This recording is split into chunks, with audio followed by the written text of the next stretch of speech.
అధికార పార్టీకి Jubilee hills ఎన్నికల భయం పట్టుకుంది. జూబ్లీ హిల్స్ పై ఫోకస్ పెట్టింది కాంగ్రెస్ హైకమాండ్. ఇక 13 మంది మంత్రులకు ప్రచార బాధ్యతలు అప్పగించారు.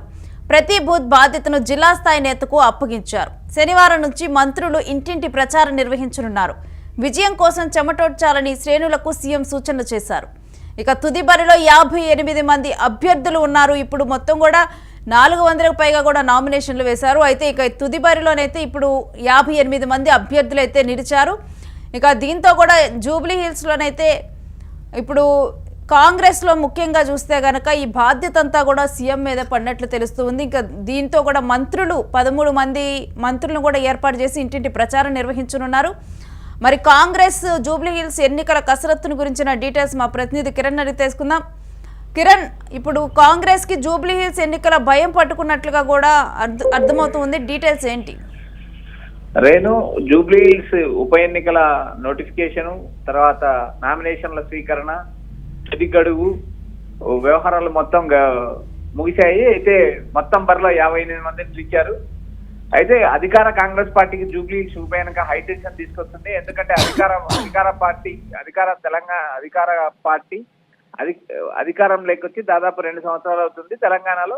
అయితే ఇప్పుడు వచ్చిన ఈ ఉప ఎన్నిక ప్రతిష్టాత్మకంగా మారింది. ఎందుకంటే 2 సంవత్సరాల రేవంత్ పాలనపై ఇది రెఫరెండం లాగా తయారైంది. ఎందుకంటే అధికార పార్టీ గెలిచి తీరాల్సిన పరిస్థితి ఏర్పడింది. అంతేకాకుండా ప్రతిపక్ష బీఆర్ఎస్ పార్టీ కూడా తన సొంత సీటు నిలబెట్టుకోవడానికి విశ్వ ప్రయత్నాలు చేస్తుంది. అయితే ఇక్కడ జూబ్లీ హిల్స్ ఉప ఎన్నికల్లో ఏకంగా 13 మంది మంత్రులను రంగంలోకి దించారు. సీఎం రేవంత్ రెడ్డి ప్రతిష్టాత్మకంగా తీసుకున్నారు. ప్రతి డివిజన్ కు 2 లేదా 3 మంత్రులను కేటాయించారు. చాలా మంది అధికార పార్టీ ఎమ్మెల్యేలను డివిజన్ పరిధిలో ప్రతి ఇంటికి వెళ్లాలంటూ సూచించారు. అటు బీఆర్ఎస్ పార్టీ కూడా ముమ్మరంగా ప్రచారం చేస్తుంది. అంతేకాకుండా బీఆర్ఎస్ సంబంధించిన కీలక నాయకులందరూ ఇంటిట ప్రచారం నిర్వహిస్తున్నారు. బీజేపీ కూడా ప్రచారంలో ముమ్మరంగా పాల్గొంటుంది. ఓవరాల్ గా జూబ్లీ హిల్స్ ఉప ఎన్నిక హైటెన్షన్ తీసుకొచ్చారు. అయితే ఈ ఉప ఎన్నిక 2 పార్టీల భవిష్యత్తు ఎలా ఉంటుంది అనేది కూడా నిర్దేశించే అవకాశాలు ఎక్కువ ఉన్నాయి. కిరణ్, ఇక దీంట్లో కాంగ్రెస్ ఎటువంటి వ్యూహం అనుసరిస్తూ ఉంది? ఇప్పటికీ కూడా 13 మంత్రులకైతే ఇప్పుడు బాధ్యతలు అప్పగించినట్లుగా తెలుస్తుంది. ఎటువంటి వ్యూహంతో ముందుకెళ్తుంది? రేణు, జూబ్లీ హిల్స్ ఉప ఎన్నిక నోటిఫికేషన్ రాకముందే సీఎం రేవంత్ రెడ్డి 3 మంత్రులకు బాధ్యతలు అప్పచెప్పారు. ప్రతి డివిజన్ పరిధిలో ఉన్న అభివృద్ధి కార్యక్రమాలు కానీ శంకుస్థాపనలు చేశారు.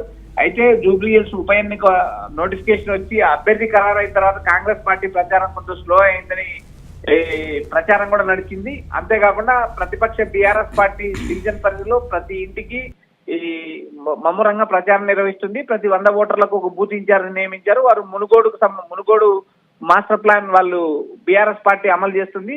ప్రతి డివిజన్ లోను ప్రతి ఓటర్ ని కలవడానికి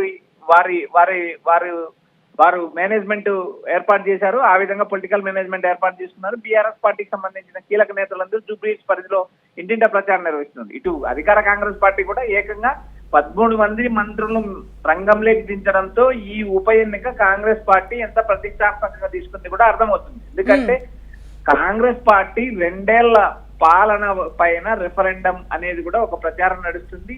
ఈ ఎన్నిక రేవంత్ రెడ్డికి డూ ఆర్ డై లాగా పరిగణించింది. ఎందుకంటే గెలిస్తే రేవంత్ రెడ్డి క్రెడిట్ అవుతుంది, ఓడిపోతే రేవంత్ రెడ్డి మీద బాణాలు ఎక్కువైతాయి. అంతేకాకుండా అధికారంలో ఉండి ఓడిపోతే కాంగ్రెస్ పార్టీ అధిష్టానం కూడా సీరియస్ గా తీసుకునే అవకాశాలు కూడా కనిపిస్తున్నాయి. అంతేకాకుండా ఏదైతే ఈ మంత్రులకు బాధ్యతలు కేటాయించారో వారు ఎంతవరకు సక్రమంగా నిర్వహిస్తున్నారనే ఒక అనుమానం ఒకవైపు పీడిస్తుండగా, మరోపక్క బీఆర్ఎస్ కూడా ప్రచార కార్యక్రమంలో మమ్మురంగా ప్రచారం చేస్తుంది. రేణు, అంటే కిరణ్, మీరు చెప్పినట్లుగానే దీంట్లో గెలిస్తేనేమో రేవంత్, ఓడిపోయినా కానీ రేవంత్ పేరే, సీఎం పేరే వినిపిస్తూ ఉంది. అయితే ఇది ఇప్పుడు సీఎం కి ఇది ముఖ్య బాధ్యతగా ఇది జూబ్లీ హిల్స్ ఉప ఎన్నిక మారిందని చూడాలా ఇప్పుడు? రేణు, ఎందుకంటే అధికార ప్రతిపక్ష 2 పార్టీలకు డూ ఆర్ డై, ఖచ్చితంగా కాంగ్రెస్ పార్టీ గెలవాల్సిన అవసరం ఉంది. అంతేకాకుండా ప్రతిపక్ష బీఆర్ఎస్ కూడా అదే స్థాయిలో పోరాటం చేస్తుంది. క్షేత్ర స్థాయిలో గ్రౌండ్ లెవెల్లో కూడా మమ్మురంగా ప్రచారం బీఆర్ఎస్ నిర్వహిస్తుంది. ఎక్కడ కూడా తగ్గిన పరిస్థితి లేదు. వారు ప్రతిరోజు నోటిఫికేషన్ రాకముందు నుంచే డివిజన్లలో ఇన్ఛార్జీలు నియమించారు, ఇంటింటి ప్రచారం నిర్వహిస్తున్నారు, ప్రచారానికి సంబంధించిన బాధ్యతలు అప్పచెప్పారు. అటువైపు కేసీఆర్ కూడా రోడ్ షోకి వస్తారంటూ ప్రచారం జరుగుతుంది. ఇక్కడ కాంగ్రెస్ పార్టీ కూడా దాదాపు 40 మంది స్టార్ క్యాంపెయిన్ల లిస్టు రిలీజ్ చేసింది. వీరందరూ కూడా ప్రచారంలో పాల్గొనే అవకాశాలు ఉన్నాయి. ఇక్కడ ప్రధానంగా జూబ్లీ హిల్స్ ఉప ఎన్నిక రేవంత్ రెడ్డి భుజస్కంధాలపై ఉంది. రేవంత్ రెడ్డి అభ్యర్థిని కూడా తానే సూచించారు కాబట్టి నవీన్ యాదవ్ ను గెలిపించుకోవాల్సిన అవసరం ఉంది. అంతేకాకుండా ఇక్కడ బీసీ వర్సెస్ కమ్మ సామాజిక వర్గానికి సంబంధించిన వ్యక్తులు పోటీలో ఉండడం, అంతేకాకుండా ఆ జూబ్లీ హిల్స్ పరిధిలో మైనారిటీ ఓటర్లు కీలక పాత్ర పోషించడం కూడా కాంగ్రెస్ పార్టీకి కొంచెం కలిసి వచ్చే అవకాశం ఉంది. On the same time BRS పార్టీకి కూడా మాగంటి గోపీనాథ్ చేసిన సేవలు కానీ, మాగంటి గోపీనాథ్ గత 3 సార్లు గెలిచిన పరిస్థితి కానీ, ఆ కుటుంబానికి ఉన్న నేపథ్యం కానీ ఎక్కడ కూడా 2 పార్టీలకు సంబంధించిన అభ్యర్థుల్లో ఎవరికి ఎవరు తగ్గే పరిస్థితి లేదు. ఏదైతే బీఆర్ఎస్ అధిష్టానం కానీ, అటు కాంగ్రెస్ సంబంధించిన కీలక నేతలు కానీ భుజస్కంధాల పైన ఎన్నిక వేసుకుని పోరాటం సాగిస్తున్నారు. ఇది గెలిస్తే రేవంత్ రెడ్డి, ఓడితే మాత్రం రేవంత్ రెడ్డికి అగ్ని పరీక్షలా తగులుతుంది. అంతేకాకుండా అటు కేటీఆర్ ఏదైతే బీఆర్ఎస్ వర్కింగ్ ప్రెసిడెంట్ కేటీఆర్ భుజస్కంధాలపై ఉంది, అటు హరీష్ రావు, ఇటు కేటీఆర్, ఈవెన్ కేసీఆర్ ప్రచారానికి వస్తే ఇది మరో హైటెన్షన్ లాగా ఎన్నిక తయారయ్యే అవకాశాలు ఉన్నాయి. Thanks for the details Kiran. ఇక కాంగ్రెస్ జూబ్లీహిల్స్ లో గెలుపే లక్ష్యంగా కూడా ఇటు ముందుగానైతే ప్రచారం సాగిస్తూ పోతుంది. ఇక గెలుపు మీద ఫోకస్ పెట్టింది. ఇప్పుడు ముఖ్యంగా కూడా జూబ్లీహిల్స్ ఉప ఎన్నిక మీద అయితే హైకమాండ్ ఫోకస్ పెంచింది. 13 మంది మంత్రులు కూడా ప్రచార బాధ్యతలు అప్పగించి కూడా బూత్ బాధ్యతలను జిల్లా స్థాయి నేతలకు అప్పగించింది. శనివారం నుంచి కూడా మంత్రులు ఇంటింటి ప్రచారం కూడా నిర్వహించనున్నారు. ఇక ఎలాగైనా విజయం రావాలి అని చెప్పి జూబ్లీహిల్స్ ఉప ఎన్నికల్లో కూడా ఇప్పుడు కృషి చేస్తూ ఉన్నారు. చెమటోడ్చాలని కూడా శ్రేణులకైతే సీఎం రేవంత్ కూడా సూచనలు చేశారు. ఇక ఇప్పటికే తుది బరిలో 58 మంది మిగిలిన అంశం కూడా మనకు తెలిసిన విషయమే.